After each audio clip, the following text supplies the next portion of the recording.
soo dhawaada carruurey barashada xayawaanka.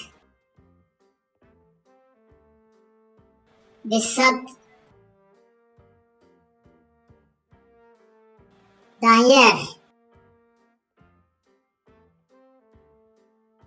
libaax,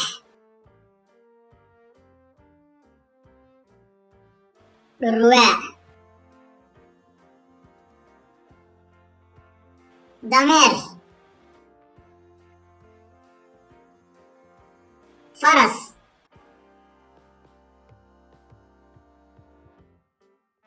maroodi, lax,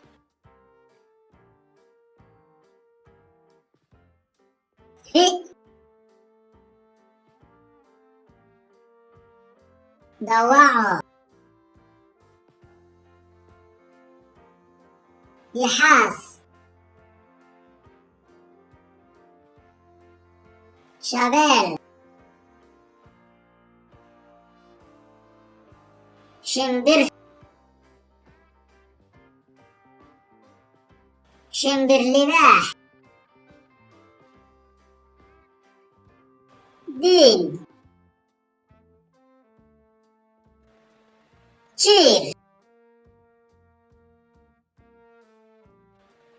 jeer, goodir,